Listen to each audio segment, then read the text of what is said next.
That problem is very difficult to explain the sentence correctly. I do that, and I think people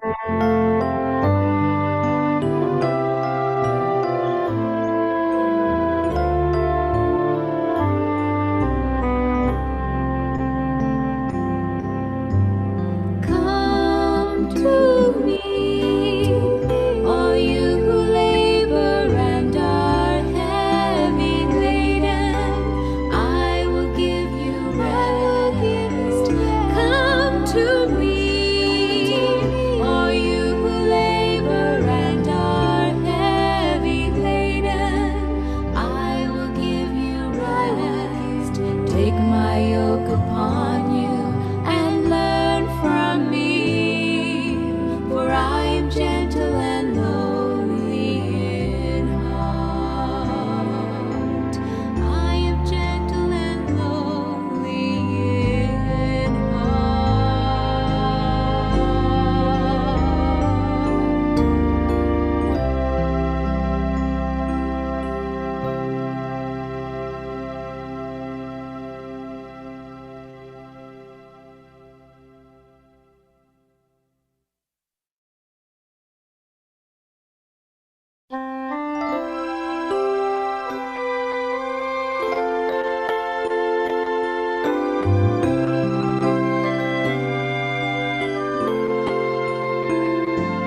Take my yoke upon you and learn from me, for I am gentle and lowly in heart. I am gentle and lowly in heart.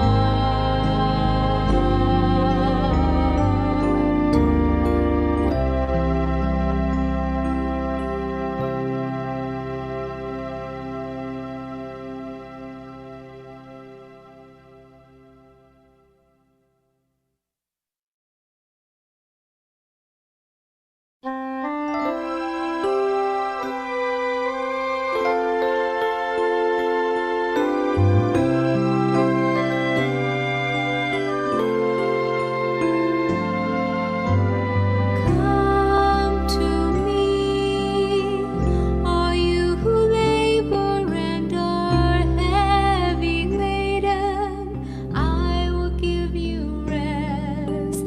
Come to me, all you who labor and are heavy laden. I will give you rest. Take my yoke upon you and learn from me, for I am gentle and lowly in heart. You will find rest for your souls, for my yoke is easy, my burden is light. You will find rest for your souls, for my yoke is easy, my burden is light. Take my yoke upon you and learn from me, for I am gentle and lowly in heart.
Good evening, everyone.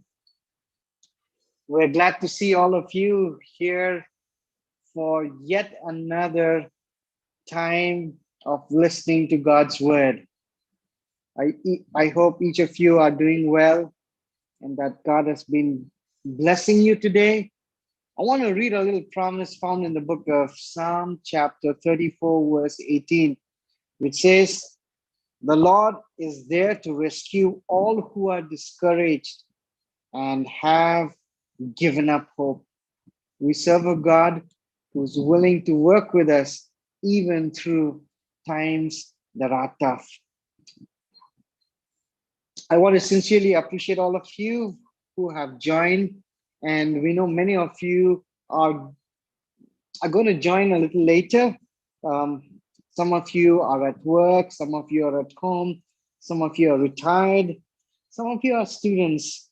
Um, They say that you can live without many things, but you can't live without hope. It's never too easy to live without hope. And we really want to thank Pastor Pavel Goya for this wonderful two-part series on a time of hope. We've been praying for all of you, and especially for been praying for Pastor Pavel Goya. Before we begin, shall we bow our heads for a word of prayer? Our dear God, we want to thank you for this evening. We want to thank you for everyone bowed here in your presence. Each of them are here because you have ordained it to be so. They are here to listen to your servant, Pastor Pavel. We want to thank you for yesterday's session and time of studying God's word. Each of us have been richly and immensely blessed. And we know, Lord, that you have even more a special blessing this evening.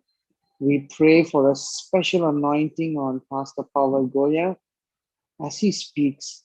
May your presence not only cover him, that his words will bring life and hope to everyone who are listening now and also who would listen a little later. Thank you, Lord, for hearing this prayer. In Jesus' name we pray. Amen. Well, we're happy that we have Pastor Pavel Goya here already. Pastor, we want to sincerely thank you for your time. You're giving us the best part of the day and the most energetic part of the day for this special time of studying God's word. We really want to sincerely appreciate you, and we're keeping you in our prayers. I want to hand over the time over to you, Pastor Pavel. It is my privilege to be with you. It is indeed the best time of the day.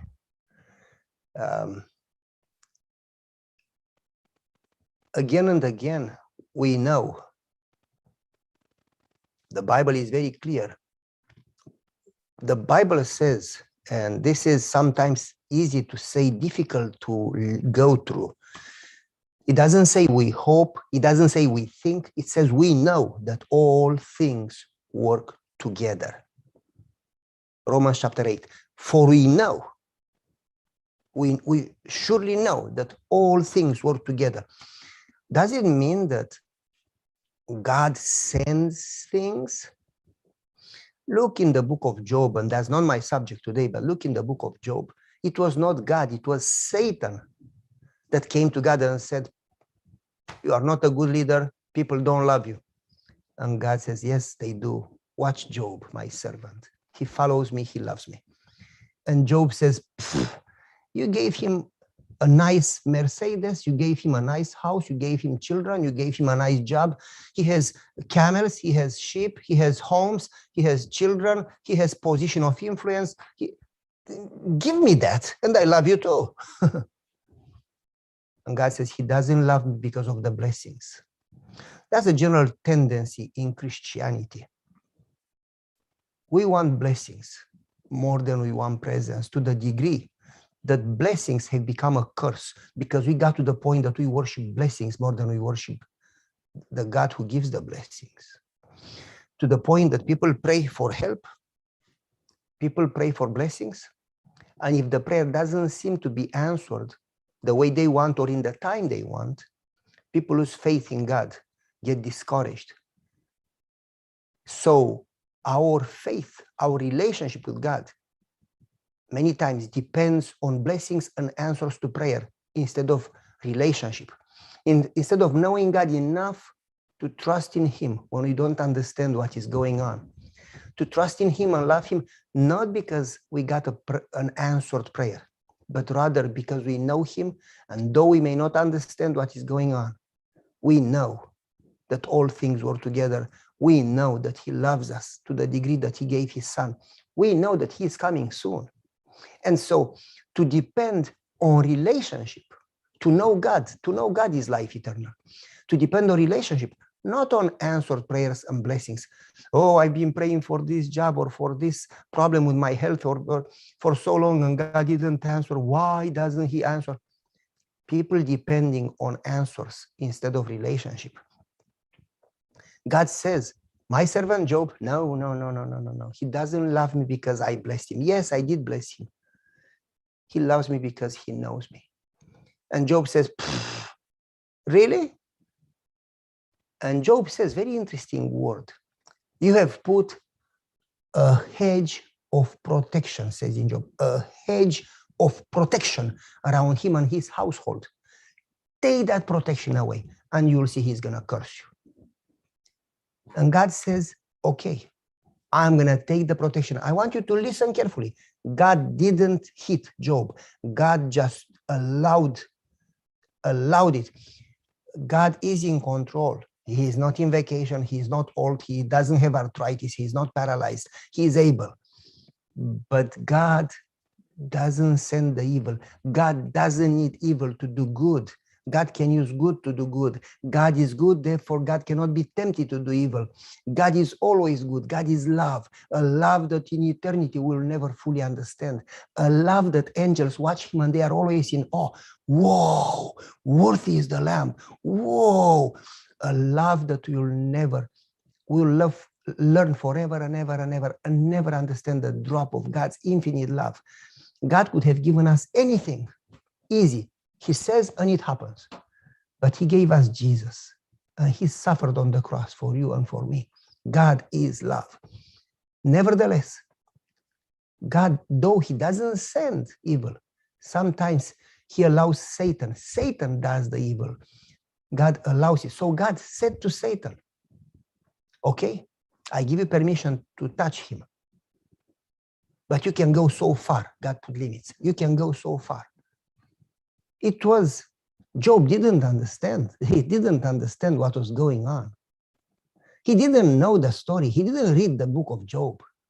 We know the story. Job didn't. But even in the midst of the trials, Job says, I've received the good from God. I will joyfully receive the wrong, the bad. Praise the Lord. May the name of the Lord be blessed. Because Job didn't depend on answers and blessings. He depended on relationship. He knew God. He says, I know my Redeemer. I know my Redeemer. I know I will see him. The same with Joseph. Sold by his brothers, 10 years a slave, 3-4 years in prison. The Bible says that in prison, they said that the Spirit of the Lord is over him. They could see God's presence in him. He didn't get, why would God allow me to go to prison? I did nothing wrong. Why doesn't he answer I've been praying for 4 years and still. Even in prison, he says probably, I don't know what is going on, but I don't need to. I know God, and that's enough for me. I trust in the Lord with all your heart and do not lean on your own understanding. You don't know the future. You don't know the big picture. You don't know what is going on. There is a great controversy. Imagine, if you touch me, it's okay. But if you touch my kids, then you hurt me. Satan cannot touch God, but he can touch God's children. And so, Daniel, his parents were killed in war. He was taken as a slave. He was castrated and then taken as a slave to Babylon. He didn't know at that moment that eventually he will become the prime minister of Babylon. He knew that he was a slave in a foreign nation. Excuse me. I'm sorry. He didn't know how long it's going to be. Excuse me.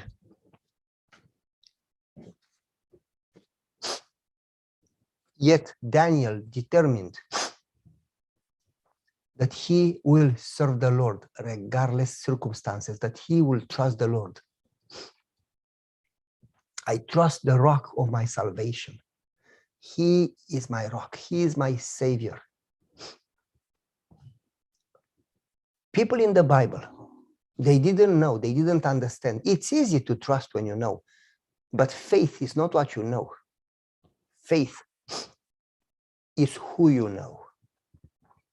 They knew God enough to trust him in spite of what was going on. Think about John the Baptist. Think about Paul the Apostle, Peter. About so many martyrs that they have died singing. Because they all didn't look to this life. And this is a big problem that we need to understand. They all lived for a promise, for a better country. They knew that here we are in transit. Here we are in a journey, in an excursion. Here, this is not our home. They knew that this is but a short time, very short. It goes so fast. And they put their eyes on eternity. They said, whatever happens here, not important. My goal is not to have a comfortable life here. My goal is to be there. And they put their eyes on the soon coming, the promised second coming, because they wanted to spend eternity with God, not on this life. Yes, on this life to be with God too, but they didn't focus on the blessings, comfort of this life. And so we know that all things work together. You cannot say, as in Job's case, that God sends things. Satan sends things, but God does allow it. However, God uses blessings to bless you, and when Satan attacks you, God in his power, in his wisdom, can use even a tragedy or a crisis or a challenge to turn a challenge into a blessing, a loss into a victory, a crisis into a powerful victory. God can turn anything around. So many times in the Bible, Joseph's brothers sold him and Potiphar put him in prison. God didn't do that, but God did allow it. The Bible says that these tragedies, these challenges, these crises work together, our character, patience, and faith. Ellen White says in The Spirit of Prophecy that all these things work our character in the things that we need, in the things that we don't know, in the things that if we don't learn, we will miss heaven. What's the benefit to get this life, to get blessings, to get health, to get a house, to get a job? What's the benefit and lose heaven? What's the blessing to get all this and lose eternity? Oh, I would rather lose all of this, but have heaven. Because these things go so fast. And even if you have them all, you still don't have happiness. We are Adventists. And those who are not, doesn't matter. We are waiting for the fulfillment of the promise of the soon coming. Every promise in the Bible has been fulfilled. God said there will be a flood. People didn't believe there was a flood. God said to Israel, prepare, repent, because the Babylonians will take you. They said, nah, not going to happen. The Babylonians took them. God said, Jesus is going to come first time. They didn't believe it. Jesus came. The Bible says, I go to prepare a place and I will come again to take you where I am. And the Bible gives prophecies. Those prophecies have been faithfully fulfilled. You look around and you know things are happening. Jesus is coming sooner than we think. Every word from the Bible will be fulfilled. God doesn't do anything says in the Bible, without warning his servants. Also in Desire of Ages, it says that God doesn't do anything without warning his people to prepare. Before the flood, God has warned them through Noah. Before Babylon, God has warned them through Jeremiah. Before the first coming, God has warned them through John the Baptist. God is warning people again. Behold, I am coming. You need to wake up. You need to prepare. So all these things that God doesn't send, Satan sends, but God allows. God can turn them around to prepare our character, to teach us lessons that we otherwise would never learn. For instance, to learn patience, to learn trust, to learn faith. How do you learn faith? If you never have a crisis, you don't need faith. If everything goes good, you don't need faith. You exercise faith when you go through a crisis. How do you learn patience? If nobody bothers you, you don't need patience. When you say, Lord, give me patience, basically you say, Lord, send some trouble so I learn to be patient. How do you learn dependence on God?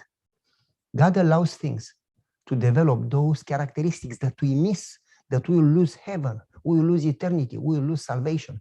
But through these challenges, God is growing us, is purifying our character through the fiery furnace to prepare us, because Jesus is coming soon, very soon, sooner than we think. And he wants us to be ready.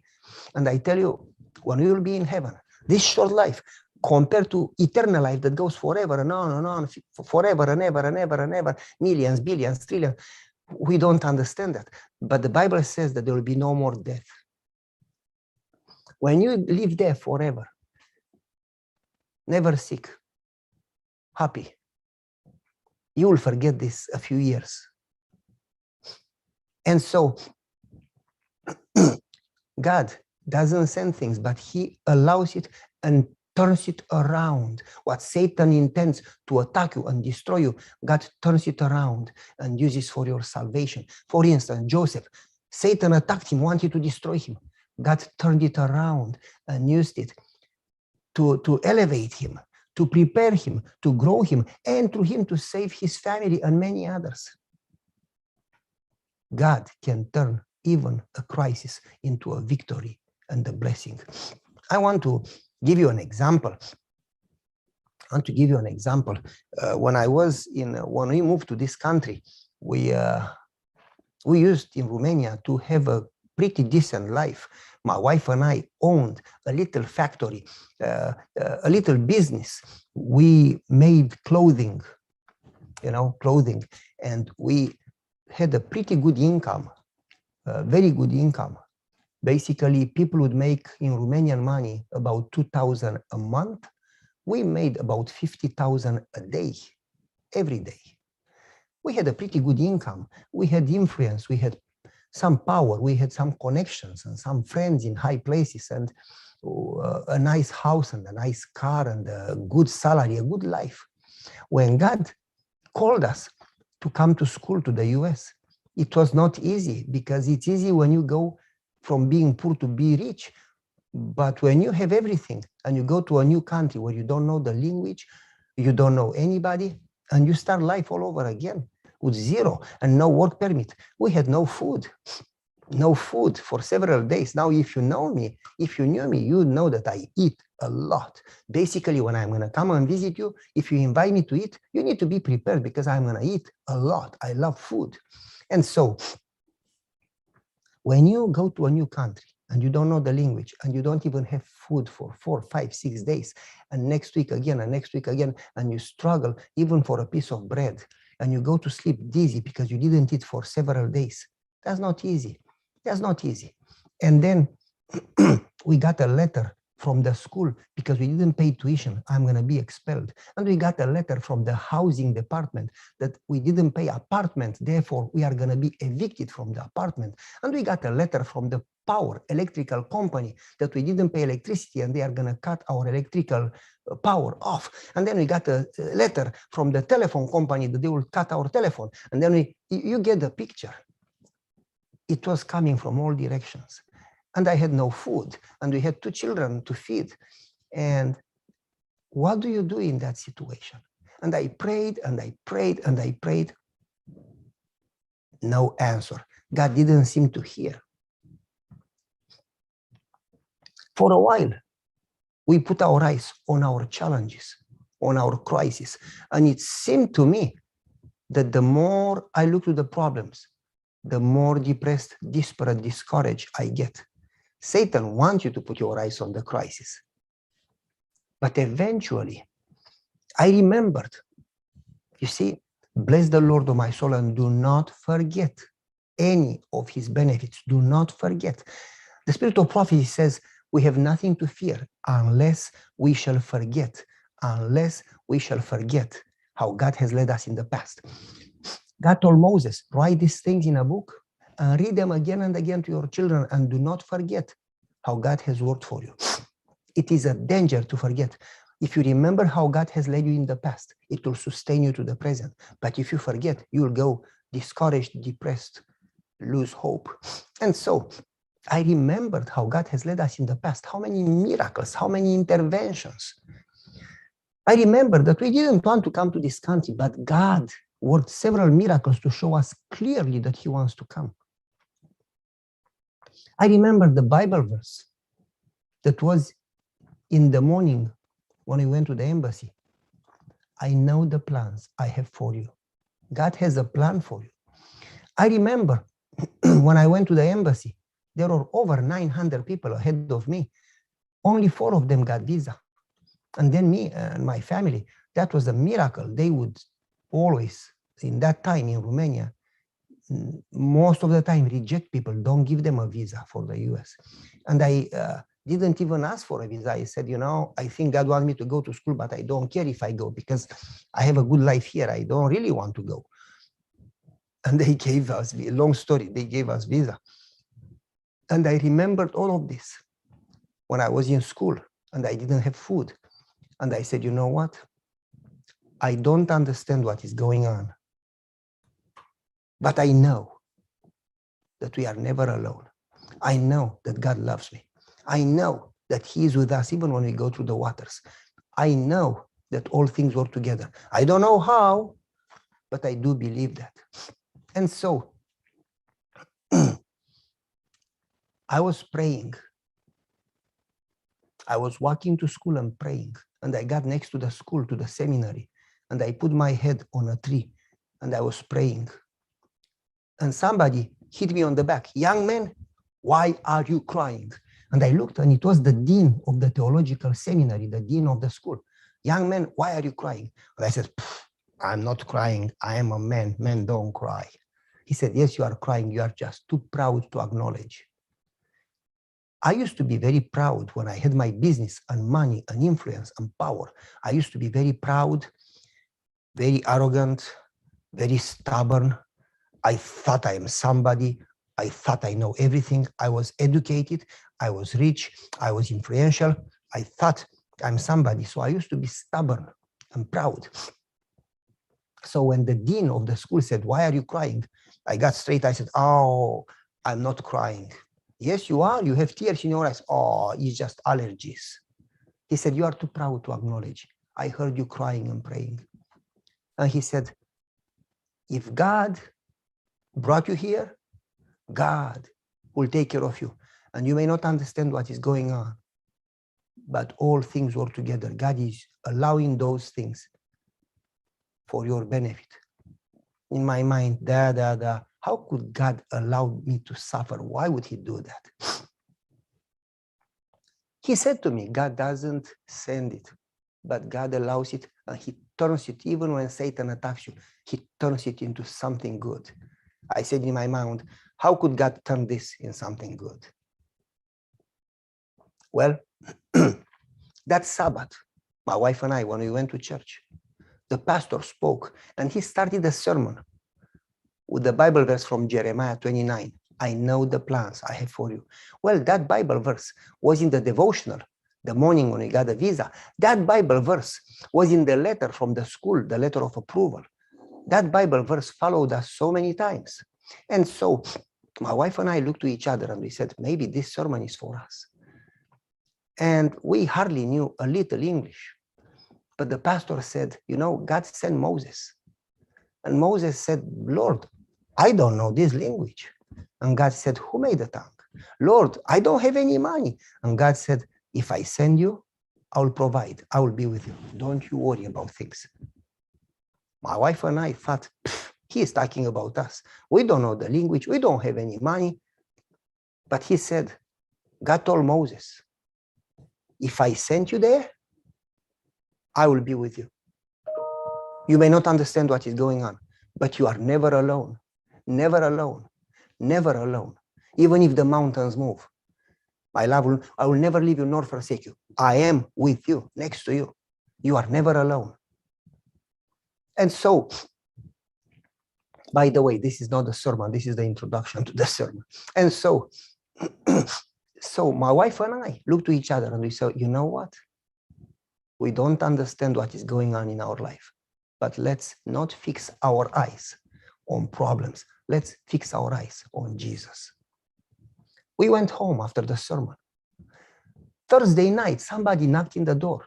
We lived in a small apartment. We didn't have a bed. We slept on the floor. We didn't have a table. We ate on the floor. We didn't have furniture.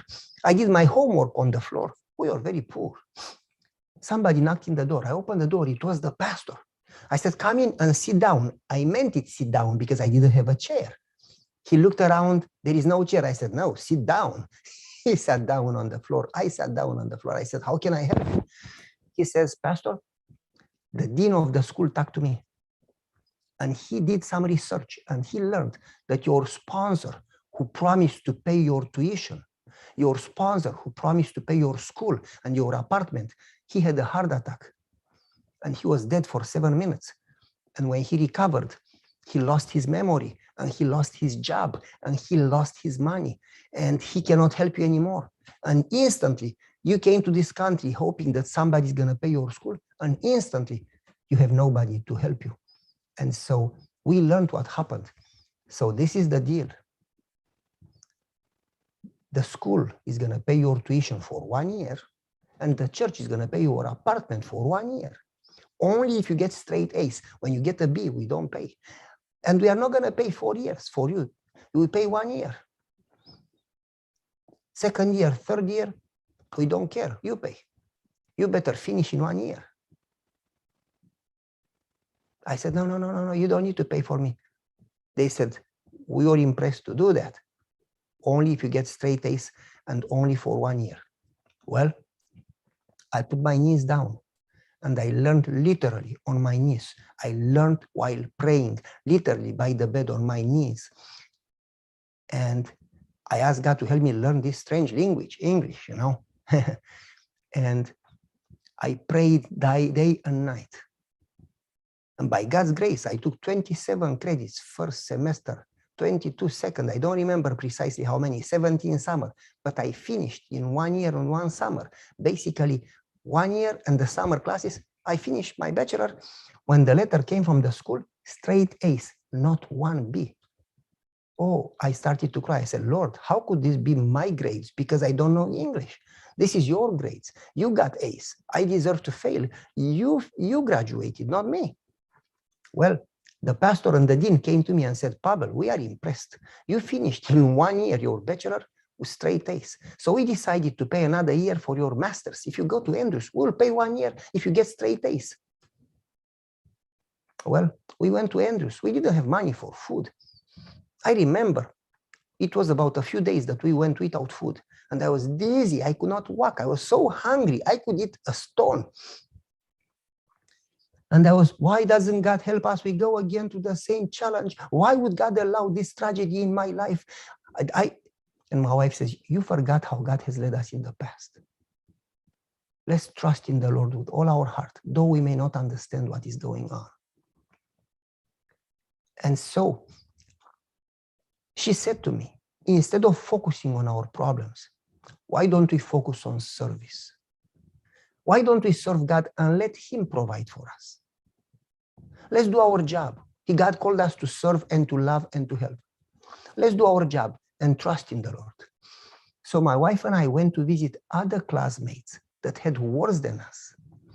I had a classmate that his family, his parents died in a car accident in Africa, and he had 7 brothers and sisters, siblings younger than him. I had a classmate that his wife died of cancer. I had a classmate that basically I had 7 friends, 7 other families that they had greater crisis, worse crisis than ourselves. So we visited them and we listened to them and we prayed with them. And the more we visited others, the more we realized that it's not only us who suffer. There are many other people that they suffer and they have worse. And so as we prayed for others, we forgot our pain. As we tried to bless others, the more we helped others, the more we prayed for others, the more we visited others, the more we blessed others, the more peace and joy we had, the more we were blessed. And instead of looking to our problem and complaining and getting discouraged, the more we helped others, the more we forgot about our problems. Well, we got home after visiting 7 families and we said, you know what? We don't know what is going on, but let's trust in God. In that moment, somebody knocked in the door. I opened the door and he says, is family so-and-so living here? I said, no, never heard that name. Later, I learned that that family was from Africa. They graduated, they left, and now we moved in the apartment that they used to live in. I said, no, that family doesn't live here. Goya lives here. He says, oh, I'm so sad. I said, why? Because his wife used to fix my clothing, to sew. She was a tailor. She used to sew my clothing. And I have a jacket, a leather jacket, and it cracked here, and I need somebody to fix it. I said, my wife knows how to fix it. In my mind, ooh, she's going to get a little money so we can eat today. He says, can she fix it? I said, yes. He took the jacket off. My wife started to sew it. And he said, okay, $20. And he paid us. Whoa, $20 may be a little, but when you don't have money, $20 are a lot. And so I didn't even wait for my wife to finish fixing the jacket. I took the $20, I ran to the grocery store and I purchased some bread and some food and I came home eating. The guy says, you didn't wait, you just ran to get some food? Yes. When is the last time you ate? Oh, I don't want to say it. Please tell me. Oh, about 5 days ago. Oh. He says, you know what? God has blessed my farm. And I have a trunk in my car, a trunk full with vegetables. And I wanted to give them to somebody so I don't throw them away because I have too many. Would you use them? Oh, I said, Jesus, yes, sure I can use them. He unloaded 7 boxes of vegetables, tomatoes, peppers, cucumbers, you name it, plus bread, a lot of bread. My wife and I looked to each other and we started to cry. We said, you know, God is gracious, isn't he? After the man left, I want you to eat. My wife says, don't you touch it. I said, why? Because we visited 7 families that they struggle worse than we struggle. God blessed you not to be blessed, but God blessed you to be a blessing. We so many times want a blessing instead of wanting to be a blessing. The Bible says it's a greater blessing to give than to receive. The spirit of prophecy says that no one prays right seeking a blessing for self. God didn't call us to be blessed. God called us to be blessings. When he blesses us so we have where to bless from. We are called to be a blessing, to be salt, to be light. We are called to make a difference in the world, to show Christ's character and goodness to people around us. So my wife and I divided the vegetables in 8 equal portions, 7 for the other families that were struggling and 1 for us, 8 equal boxes. And we went to every one of those 7 families that we visited and we gave everyone a box of food. You cannot imagine when they saw us, they started to cry and they said, this is an answer to prayer. We were hungry. And we gave it to them and they hugged us. Oh, thank you for sharing. Thank you. When they hugged me, it was a greater blessing than to eat. And after we shared with them, we came home and then we ate. Next week, the man knocked in the door. Hey, I have some pants. Can your wife fix them? I said, yes. And I brought another trunk of food. Do you still have food from last week? I said, no. You ate 7 boxes of food? I said, nope. I shared them with 7 other families. I divided them in 8, 7 for other families and 1 for us. And I shared them. That's the reason we have nothing left over. He says, God bless you. You have a good heart to share with others. Let me tell you, I brought more food. From that day, for the next 6 months, for the rest of the winter, every Monday, he brought a trunk of food. And every Monday night, we shared with other families and we passed the winter. And then God provided because my wife got a job and I got a job and so on. But God turned a challenge into a blessing that helped many families to survive through that winter. Now, looking back, why would God have allowed me to go through that crisis? I used to be pretty arrogant. I used even to say poor people are either stupid or lazy because if they are smart and they work, they should be rich. Well, when I was in school, I don't think I was stupid and I know I was not lazy, yet I had no money. In those situations, I learned not to be arrogant, not to criticize people that are poor. I learned to understand them. I learned to be humble. I learned to be kind. I learned to depend on God, not on myself and my wisdom and my things and my business. I learned lessons that I would not have learned otherwise. Lessons that are necessary to be able to understand people and love people and help people. Lessons that are necessary for our character development. Lessons that are necessary for our salvation and eternal life. God turned it in something good in order to use me to help others and to grow me, to mature me, to teach me dependence on God, to teach me to fix my eyes on other things, not on these things. Saying that, we know that all things work together. We know that we are never alone. I want to mention a few things. You see, I want you to think. First, we don't see the big picture. We don't understand the big picture in the universe. It's a great controversy. Satan and God are in war. We are right in the middle, and Satan attacks us. We don't fight flesh and blood. We fight the spiritual forces of darkness. In this war, you cannot fight with your wisdom. You cannot fight with a gun. You cannot fight with fists. In order to fight Satan, in order to fight spiritual powers, you need spiritual defense. You need prayer. You need God's presence. You need the armor of God. You need God's word. In this war, you cannot fight the war in your power. This is not physical war. We fight against Satan who is attacking us. To fight against Satan, you need prayer. I remember many years ago when we had our business in Romania, we lived in a very nice, expensive apartment. And under us, so at the first floor, it was a kind of a shopping center. At the next level, it was a family that she was a doctor, he was a computer programmer. At the next level, it was our family. Above us, it was a family that was evil. The man was in prison for killing somebody. And when he came from prison, he was beating his wife literally every day. And he was screaming and cursing. And they had two daughters. One was small, just about 11, 12 years old, good girl. But the other one was about 18, and she was into prostitution, drugs, witchcraft. They would fight and scream and beat each other every day. One day, somebody knocked on the door. I opened the door. It was the little girl above us, Mona. Mr. Goya. I said, yes, Mona, how can I help you? Mr. Goya, do you have some bread, please? Yes, I gave her half of a bread. Thank you. She left. Next day, knock, knock, knock. I opened the door. Mr. Goya, Mona again. Do you have some onion? Yes, I gave her some onion. Next day, Mr. Goya, do you have some oil? I said, yes, Mona. Next day, Mr. Goya, do you have some sugar? Okay.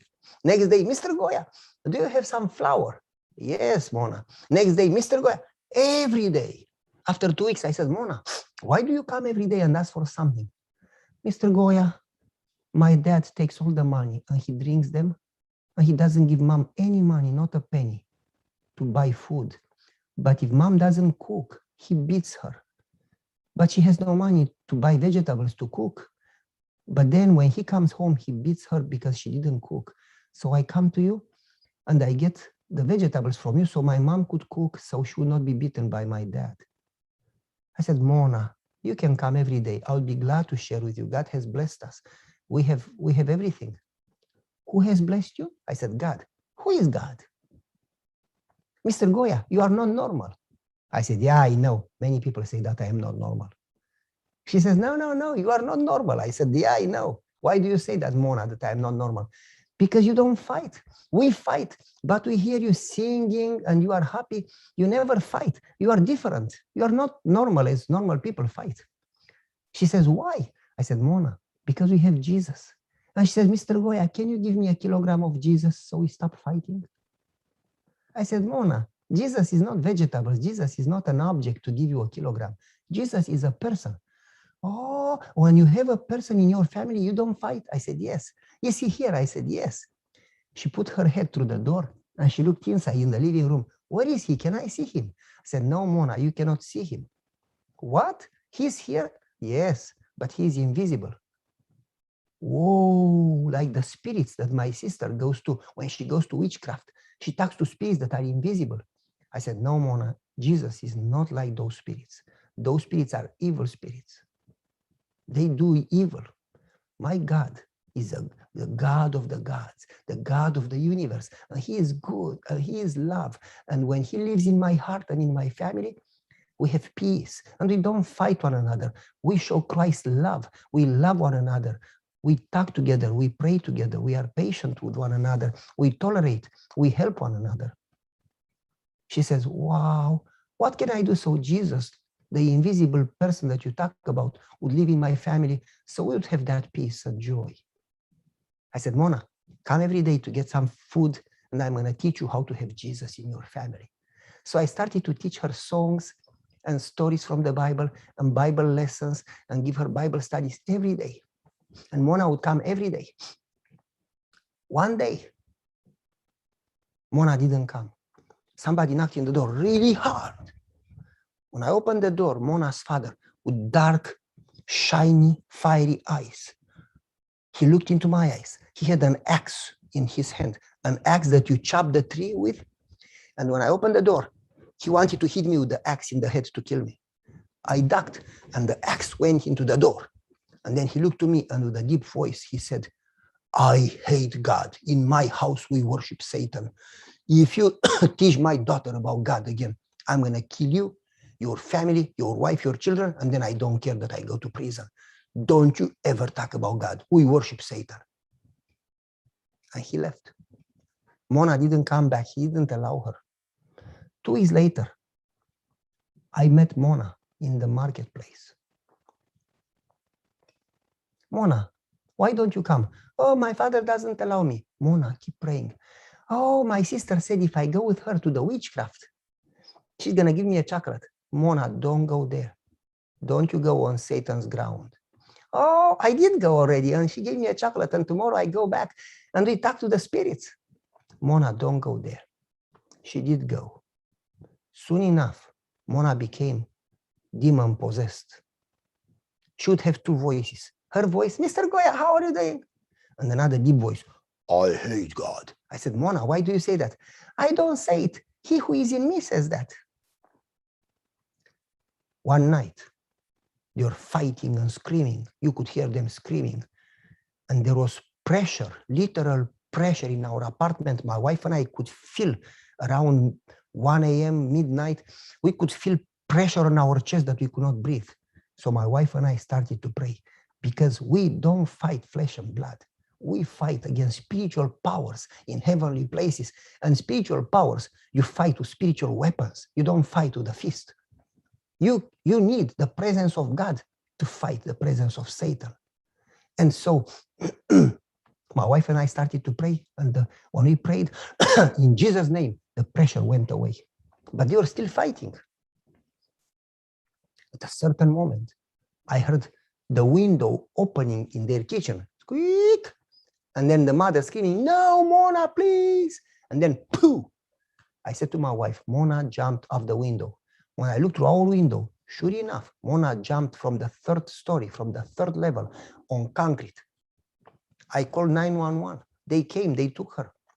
But they said she has many broken bones, yet she has a lot of power. We had to tie her to the bed, a lot of power. That was Satan, you know. I went to visit her in hospital. Mona, why did you jump off the window? I didn't. He threw me. Who, your father? No, he who is in me. Mr. Goya, how can I get rid of this person that lives in me? I said, Mona, you need to pray. You don't fight Satan in your power. You fight Satan through prayer. When you pray, Satan leaves and God comes in. Satan is afraid of God's presence. You need to pray. I gave her a Bible. I gave her a songbook. I said, when you sing like King David, Satan goes away. When King David would sing, Satan will leave Saul, King Saul, and go away. I said, you sing, you study, you pray. Next day, when I went to visit her in hospital, the doctor didn't allow me. He said, Mona's father came and said that if we allow anybody else except family, he's going to kill us, the doctor and the nurses. And he said, he took the Bible that you gave her and he said he's going to burn it. I was not allowed to visit her again. But folks, in this life, we live in the great controversy. Satan hates us. And Satan wants to take over our heart, our life. Satan wants to destroy us. But we are never alone. God is with us. God promised, I have inscribed you on my palms. I love you. I will never leave you nor forsake you. You are never alone. Even if a mother will forget her children, I will never forget you. I am with you. You are never alone. In this battle, in this world, in this war, in the great controversy, God is with us. We are never alone. And we may not understand what is going on, but we know that all things work together, that God can turn even crises into victories. And God can turn them around and use them into something good to prepare us for heaven. And very soon he's going to come and take us there. And we will spend eternity and we are going to forget this stuff.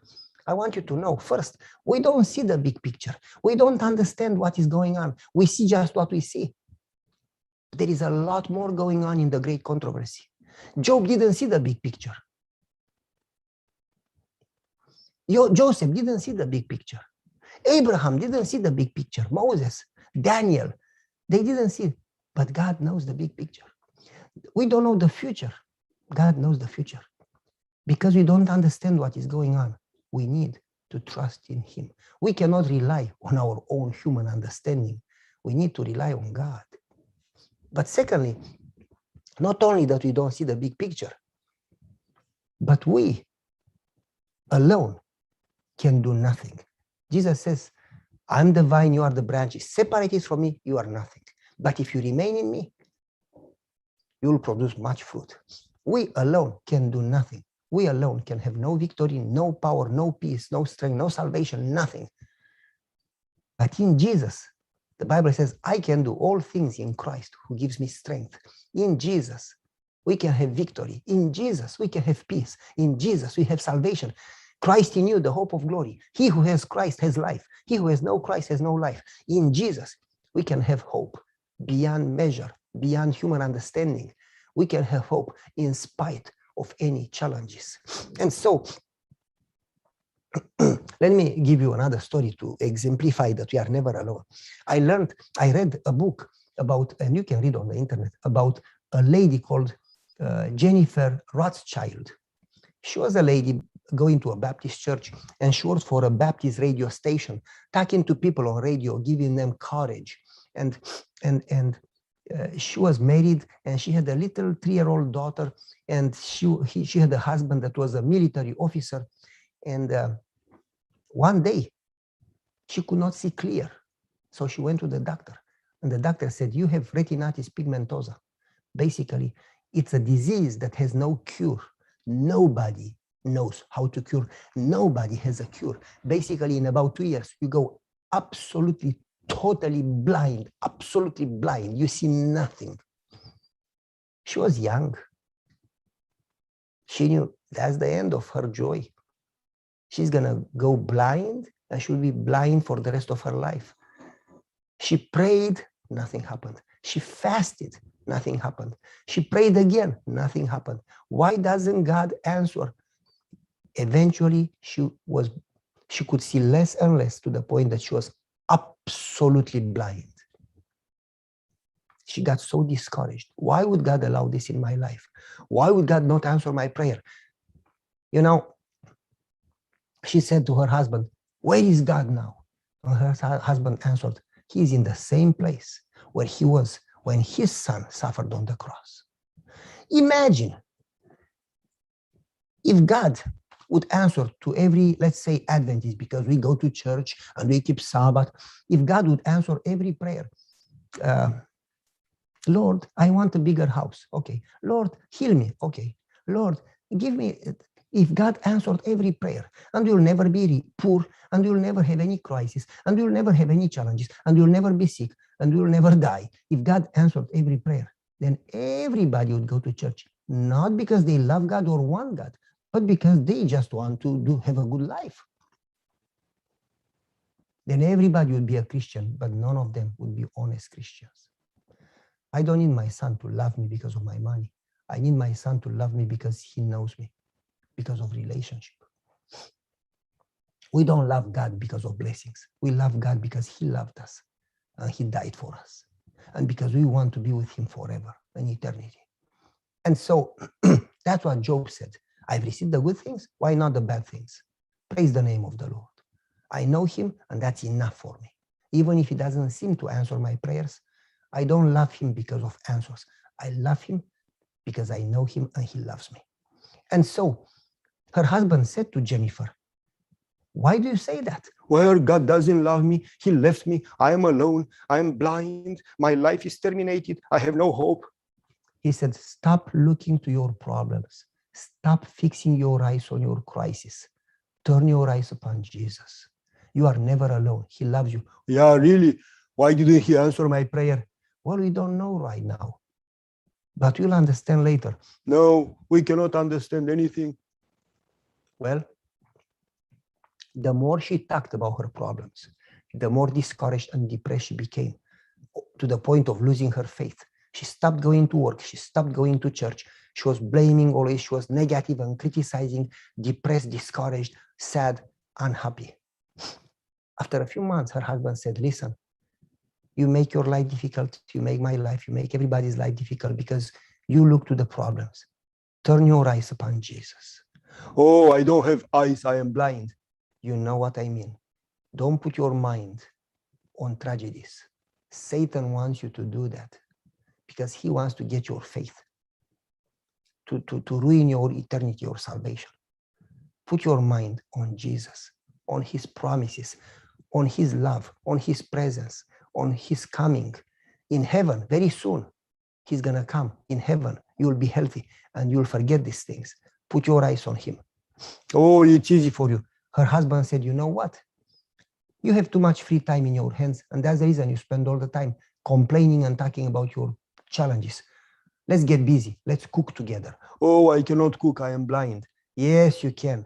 Let's go to the kitchen. I don't know. Yes, you do know how to go to the kitchen. You have been in this house so many years. When the power goes off, you would always go to the kitchen or to the bathroom. You know the house by memory. She says, yes, I do know the house by memory. So they went together to the kitchen. He said, do you know where is the knife? Sure, I know where is the knife. You know where is the onion? Sure, I know. Let's chop it. They cooked together. The onion, the carrots, they made the soup. They cooked together. Next day, let's wash the dishes together. Oh, I cannot. Yes, you can.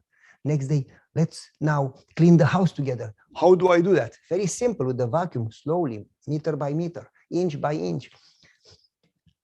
After a few days of working together in the house, he says, I want you to go back to work. I cannot go. I am blind. I will go with you. So they went to work.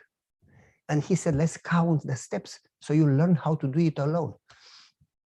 5 steps to the door, open the door, get out. 3 steps to the elevator, push the lower button, take the elevator, go all the way down.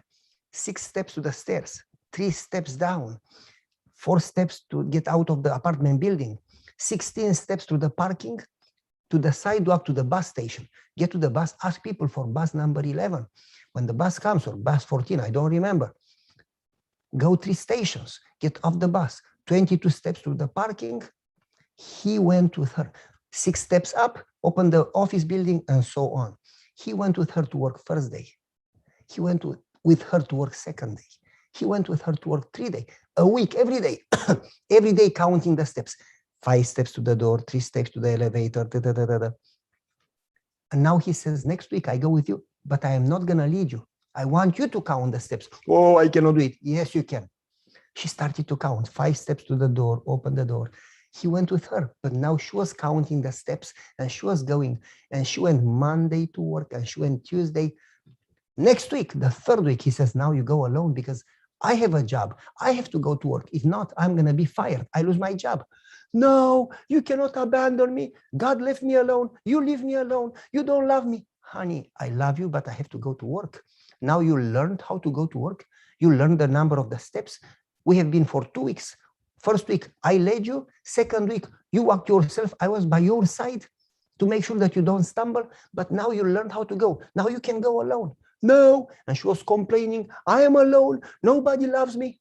Honey, you are not alone. Yes, I am alone. Leave me alone. She went to work complaining.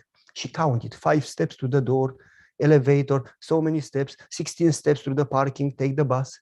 Monday, Tuesday, Wednesday, Thursday, when she got in the bus driver says, ma'am, you are the most blessed person, the happiest person I've seen in my life. What are you talking about? Don't you see that I am blind and I am alone? He says, ma'am, you are blind, but you are not alone. I've never seen anybody loved so much the way you are loved. What are you talking about? Ma'am, you don't know? No, what to know? Ma'am, every time when you come to the bus, there is a military officer walking behind you with his hands like this, walking behind you. And when you get in the bus, he gets in the car and he follows the bus. And when you get off the bus, he gets off the car and he's walking behind you with his hands like this to make sure that if you fall, he would catch you. And when you get in the office building, he salutes you and then he blows a kiss and he says, I love you. Ma'am, you are never alone. You are just blind. Folks, we may not see what is going on, but we are never alone. We are just blind. God said, I love you. I will never leave you nor forsake you. I am with you. Though you may go through the valley of shadow of death, I will get you out. And I am coming soon. And I'm going to take you there. So where I am, you will be with me. And you are going to live there forever. And there will be no more tear, no more disease, no more death. And you are going to forget. And the blessings and the glory there are not even, the challenges here are not even worthy to be compared, to be remembered, compared to the blessings there.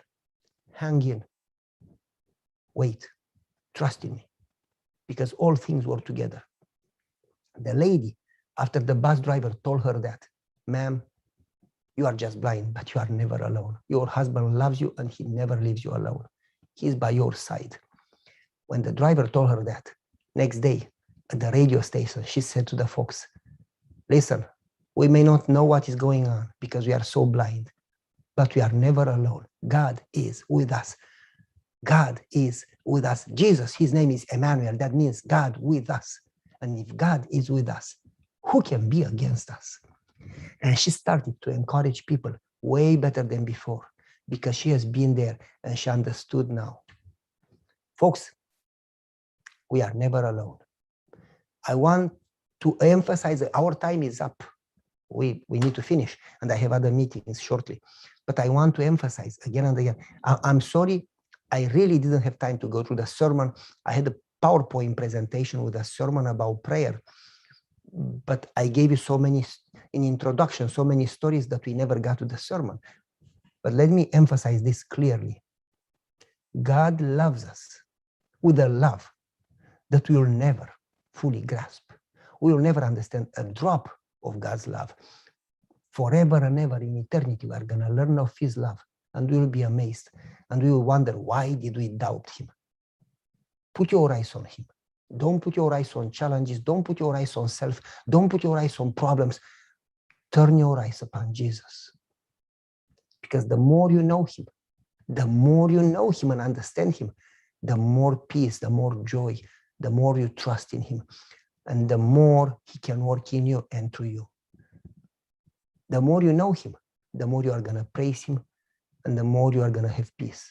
even in the midst of trials. And remember, Jesus is coming soon. And that's our goal, to spend eternity with him. My goal is not this life. My goal is to be saved, to be with God in heaven. Let me pray for you. Father in heaven, we cannot thank you enough for your love. We cannot thank you enough for Jesus who died on the cross for us. We cannot thank you for his resurrection that gives us hope. We cannot thank you enough for the second coming, that you will come very soon as you promised and take us there. How could we thank you for all of this? How could we thank you for eternal life? Thank you so much. Help us to know you. Help us to love you. Help us to trust in you. Help us to put our eyes on you. Help us to live in your presence continually, to walk with you, and never forget that we are not alone, never alone. You are with us. I pray for the precious people from India, Lord. Please give them hope. People that listen now, people that will listen later to these messages, give them hope, give them faith. Fill them with your presence. Help them fix their eyes on you. And come, Lord Jesus, soon and take us home. We pray together in Jesus' name, in his merits, Father. We pray only in his merits. And thank you for answering. Amen. God bless you.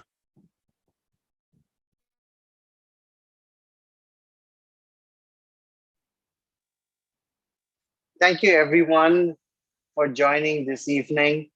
I'm sure each of you have been blessed. Thank you, Pastor Pavel Goya. We have really thoroughly enjoyed listening to you, and your stories are breathtaking.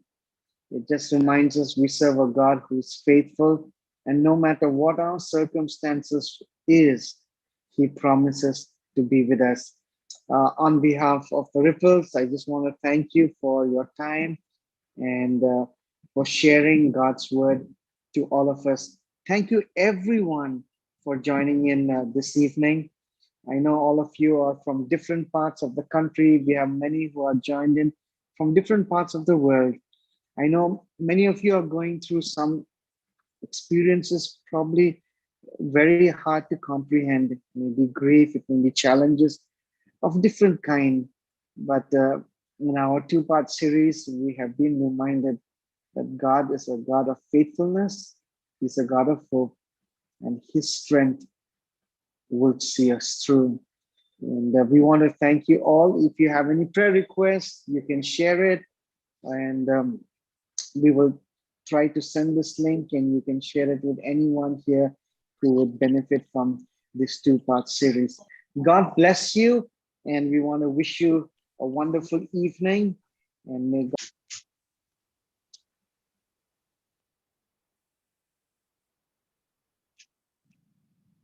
So sweet to trust in Jesus.